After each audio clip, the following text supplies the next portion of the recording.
Welcome to the Church Dropout podcast. My name is Alan, and I'm Lisa. And please like, rate, and subscribe wherever you're listening to this podcast at. So there's a movie that just came out a week ago or so, maybe a little bit. I think a week. It's been about a week. It came out Last weekend? Yeah. Book of Clarence. Okay. And the trailer came out late last year. Christian community, was in uproar, yelling blasphemy. It was just a 30-second clip. People were yelling blasphemy because of, what seemed to be being portrayed within the movie without having seen the film. They were seeing the main character as a Christ-like figure and, Yeah. And so there was talk way back then about whether or not a Christian should go see this film because, one, Jay-Z is involved with it. He's one of the directors. And then some of the interviews and different things of that sort that were given by James, who's the director and who's also a producer and director, writer of the film and different things of that sort. So it was baked in controversy the whole time. Got you. And now the movie is out. People have gone to see it. And the story really hasn't changed on the Christian front, right? There's blasphemy in the film and different things of that sort. And the main reason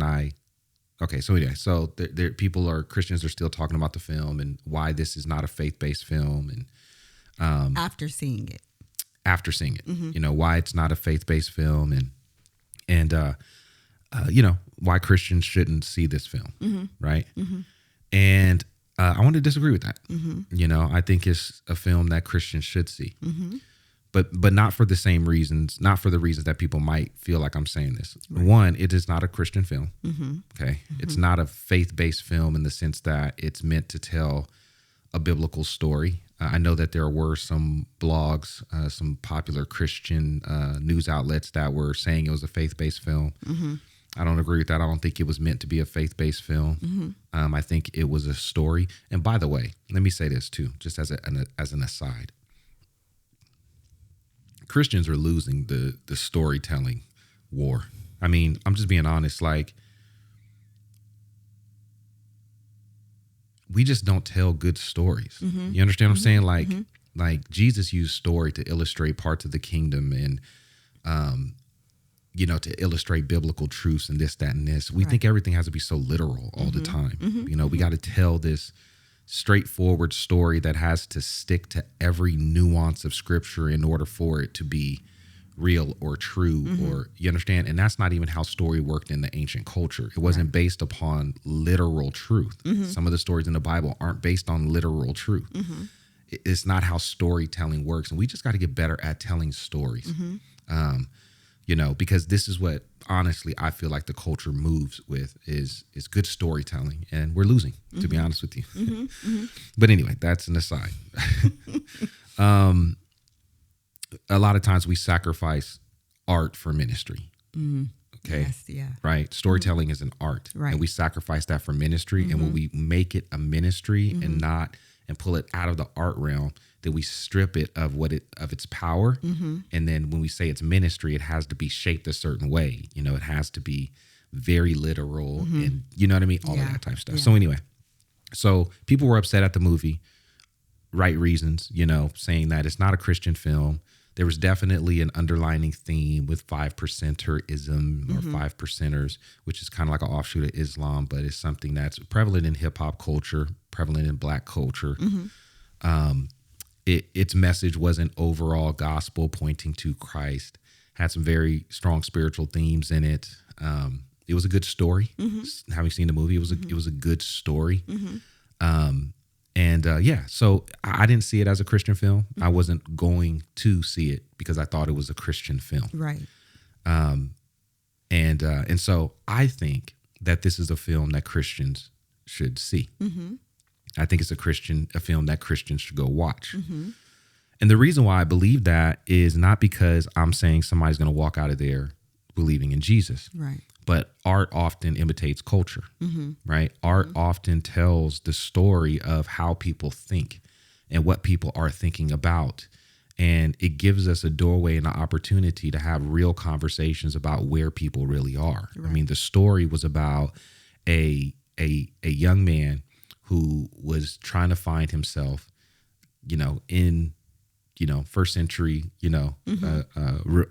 Jerusalem, contemporary of Jesus, but he's trying to figure himself out, and he's trying all of these things, living foul to some degree, but still on this path of self-discovery and understanding what faith is to him and all of these type things. Right. I think this is a story that a lot of people are living now. I was just about to say that. It's very parallel to what people are experiencing now, which is why when people see this film, they'll relate to it. Right. And if we as Christians don't go see it and we don't have an understanding of it, and we don't know why people are relating to these things, that we can't have conversation about it. I think Christians need to go see this film so that Christians, one, could have an honest dialogue with people who have seen the film. But also, again, to understand what struggles, especially minorities, Black folks, if this is something that is prevalent in Black culture, what people have issues with or take issues with when it comes to belief and faith. And then also how to have dialogue around the things that are important to those individuals. How do we ever share the truth if we don't ever engage where people are? You know what I mean? Like, this is a great opportunity. Looking at all of these interviews, Breakfast Club interviews, Sway in the Morning, looked at all of these interviews. I was just kind of walking through these interviews, and the first thing that came to my mind is look at all the dialogue. Yep. Look at all the dialogue.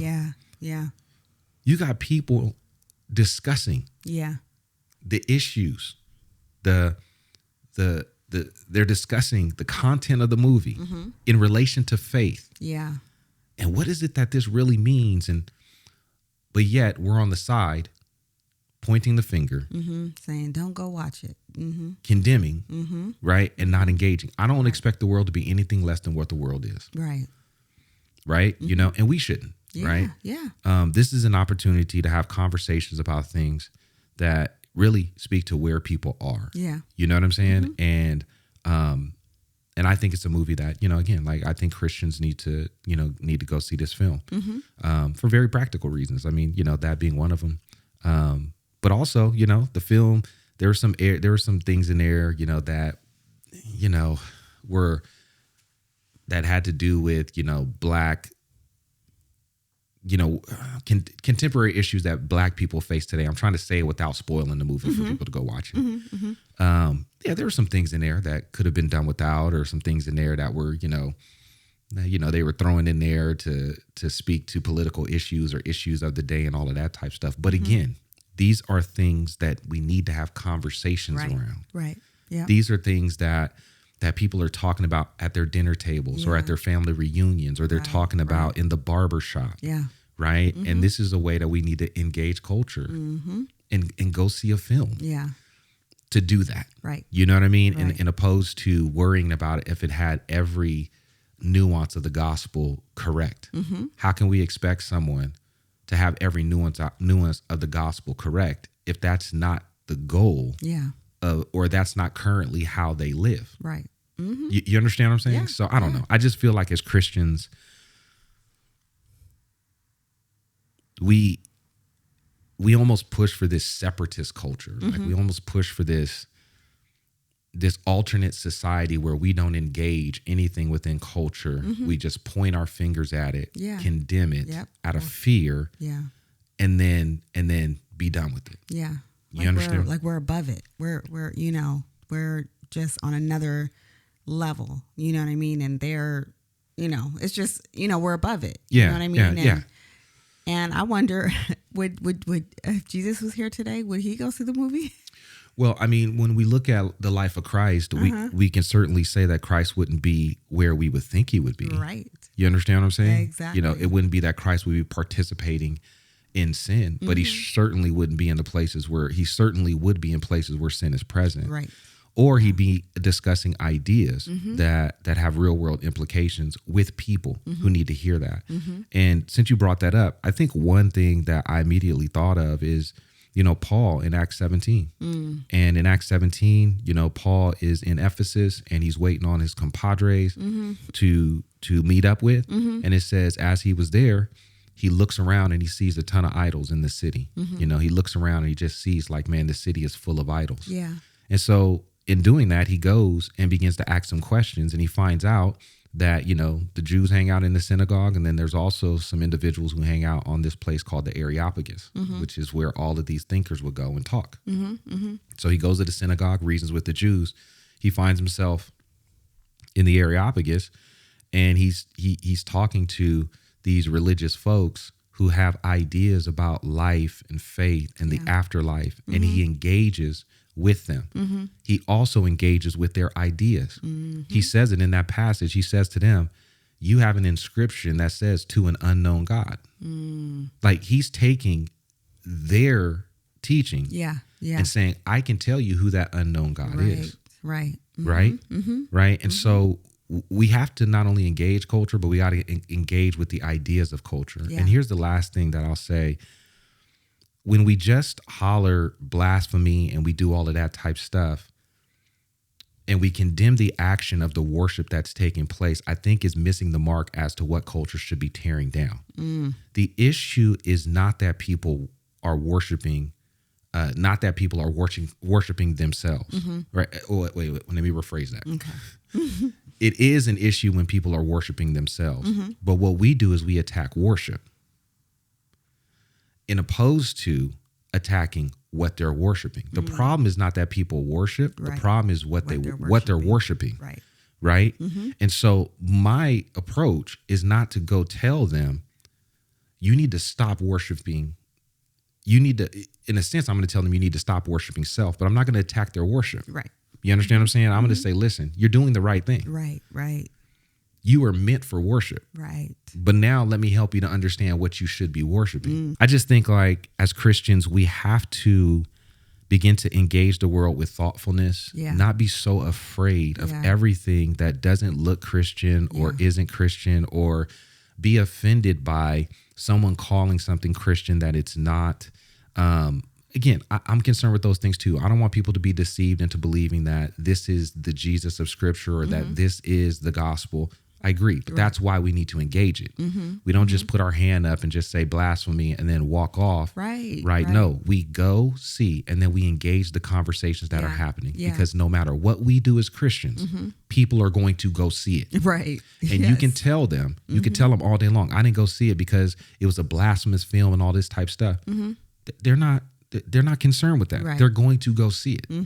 And that doesn't stop people from believing what they believe. We have to engage. You understand what I'm saying? And I think it is a film that Christians should go see. You know what I mean? And wrestle with. And have conversations about and understand where people are. Now, I may cut this out, but I think a lot of what we see in culture today when it comes to religious films, especially the ones that twist Scripture, are in response to how religion and Christianity was espoused on for many years, right? So you see a film like this and you would be like, wait a minute, there's an all-black cast in this film. Everybody's black, right?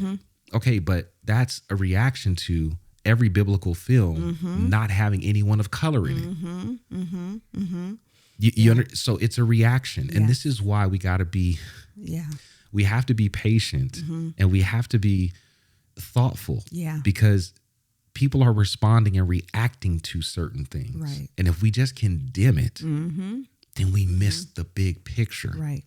We don't get the opportunity to tell the truth about those things. Right. You get what I'm saying? And so anyway, that's it. That's my only thoughts on this. I don't know if that was clear and coherent, but any final thoughts? No. That's it? That's it. You looking like it's nap time. No, I'm good. Yeah, whatever. All right. Thank you so much for tuning in. God bless. God bless.